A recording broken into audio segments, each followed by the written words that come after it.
Halo Mom, apakah kalian tahu apa itu temper tantrum? Sebelum masuk ke materi, mari simak video ini terlebih dahulu. You can't lift that up? No! Oh, come back and try again. You're almost to the sink. I can't do it.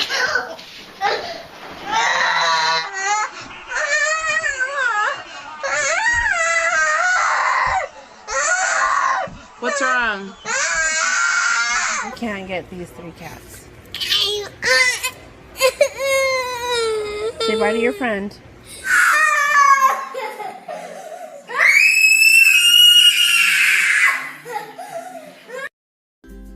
Yaps, betul sekali. Video tersebut menayangkan salah satu contoh dari temper tantrum.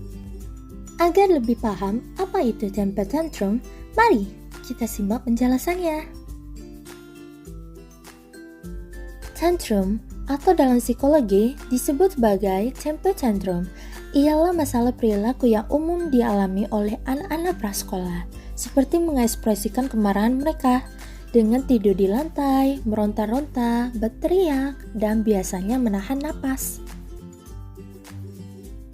Lalu, apa sih hal yang menjadi penyebab munculnya temper tantrum pada anak? Ada beberapa hal yang menjadi penyebab munculnya temper tantrum pada anak, yaitu terhalangnya keinginan anak mendapatkan sesuatu, adanya kebutuhan yang tidak terpenuhi. Pola asuh orang tua yang tidak konsisten juga salah satu penyebab tantrum. Saat anak mengalami stres, perasaan tidak aman, insecure, dan ketidaknyamanan, uncomfortable, juga dapat memicu terjadinya tantrum. Penyebab tantrum juga erat kaitannya dengan kondisi keluarga. Nah, kita sudah membahas terkait penyebab tantrum pada anak. Lalu, apa saja sih bentuk-bentuk tantrum itu sebenarnya? Bentuk-bentuk perilaku tantrum dibedakan pada anak berdasarkan usia, yaitu pada usia 3-4 tahun dan 5 tahun. Berikut ini merupakan bentuk-bentuk perilaku tantrum berdasarkan pengkategorian usia. Pada usia 3-4 tahun, ia melakukan menangis, menggigit, memukul, menendang, dan menjerit.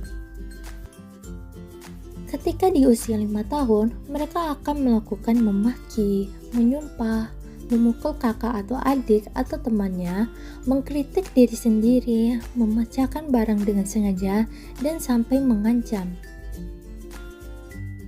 Karena pada usia ini, anak sudah bisa mengenal rasa malu.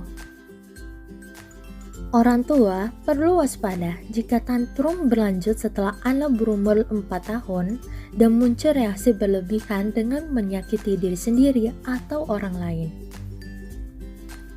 Selain itu, waspada juga jika durasi tantrum anak meningkat atau lebih dari 15 menit, lebih dari 5 kali dalam sehari, atau suasana hati anak terus memburuk setelah tantrum reda. Nah, kita sudah membahas terkait penyebab tantrum pada anak. Lalu, berapa lama sih gejala tantrum itu berlangsung? Durasi anak yang mengalami gejala tantrum. Dalam penelitian pada 335 anak yang berusia 18 sampai 60 bulan, umumnya tantrum berlangsung pada 0,5 sampai 1 menit. 75%-nya berlangsung selama 5 menit atau lebih. Potengel dan Davison 2003. 3-4 tahun mengalami 1 kali tantrum dalam sehari. Untuk anak normal, biasanya mereka akan mengamuk sekitar 20 hingga 30 detik saja. Lalu durasi tantrum pada anak yang paling lama mencapai 15 menit. Prevalensinya adalah 87% tantrum pada anak usia prasekolah terjadi pada umur 18 sampai 24 bulan. 91% tantrum pada anak usia prasekolah terjadi pada umur 30 sampai 36 bulan. 59% tantrum pada anak usia prasekolah terjadi pada umur 42 sampai 48 bulan. Temper tantrum pada dasarnya merupakan perilaku yang wajar terjadi pada anak balita, khususnya 2-4 tahun. Walaupun beberapa orang tua masih harus menghadapi sifat temper tantrum anaknya sampai mereka berusia 5 tahun. Prevalensi tantrum pada anak yang berusia 18-24 bulan sebesar 87% hingga 91% dengan durasi yang berbeda-beda. Paling singkat selama 20 detik atau dapat berlangsung berjam-jam. Ledakan amarah mencapai puncaknya antara usia 2 dan 4 tahun. Setelah itu, amarah berlangsung tidak terlampau lama dan berubah menjadi merajuk atau merenung. Temper tantrum muncul pada usia tersebut karena pada usia ini, anak mulai menunjukkan sifat negativistik dan kemandirian independence. Setelah melewati usia 4 tahun, tantrum lebih jarang terjadi karena anak sudah dapat berbicara, mengenal amarah dan keputusannya. Tetapi, apabila anak dengan usia di atas 4 tahun masih juga sering mengalami tantrum, kemungkinan besar ia mengalami masalah kesehatan mental tertentu. Nah, udah dijelasin nih terkait pengertian.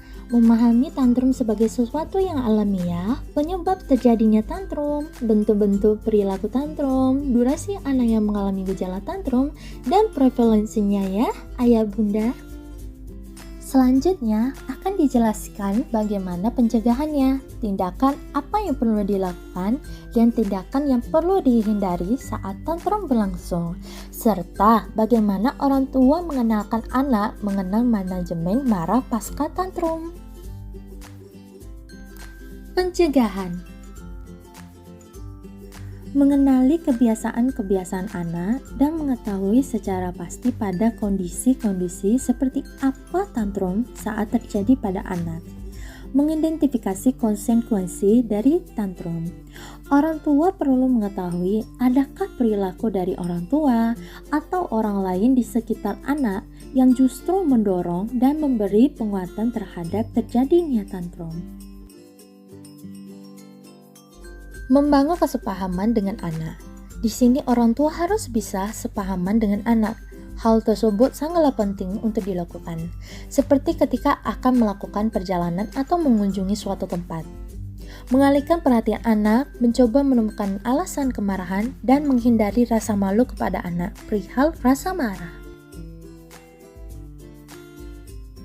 Ajarkan anak mengenal intensitas tingkat kemarahan. Atur secara jelas batasan harapan akan manajemen kemarahan sesuai dengan usia, kemampuan, dan temperamennya. Kembangkan komunikasi terbuka dengan anak, dan ajarkan empati dengan memberikan pemahaman akan efek yang bisa ditimbulkan dari sikap mereka terhadap orang lain. Lalu, bagaimana sih tindakan yang perlu dilakukan dan dihindari saat tantrum terjadi? Tindakan yang perlu dilakukan. Ketika tantrum terjadi, hal yang sangat penting bagi orang tua adalah segera mengambil tindakan yang tepat. Tindakan yang perlu dilakukan ketika anak tantrum diantaranya sebagai berikut: memastikan segalanya aman. Perlunya orang tua untuk mengontrol emosinya, serta tidak ambil peduli terhadap pandangan sinis atau ucapan negatif dan segala bentuk reaksi dari lingkungan. Tindakan yang perlu dihindari. Tindakan yang perlu dihindari saat anak tantrum adalah membujuk, berargumen, dan memberikan nasihat-nasihat moral agar anak diam.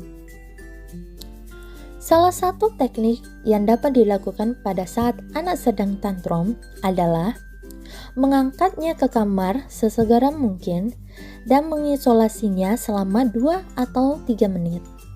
Hal ini juga memberikan kesempatan kepada orang tua untuk mengontrol emosinya. Selain itu, yang perlu dihindari oleh orang tua saat anak tantrum yakni menuruti semua keinginan anak yang semula dilarang dengan harapan dia akan diam dan berhenti tantrum. Nah, itu tadi beberapa penjelasan penyebab tantrum yang terjadi pada anak dan bagaimana pencegahan dan tindakan-tindakan apa saja yang perlu dilakukan. Semoga bermanfaat bagi ayah dan bunda yang anaknya sedang dalam fase ini. Sekian penjelasan dari kami. Terima kasih.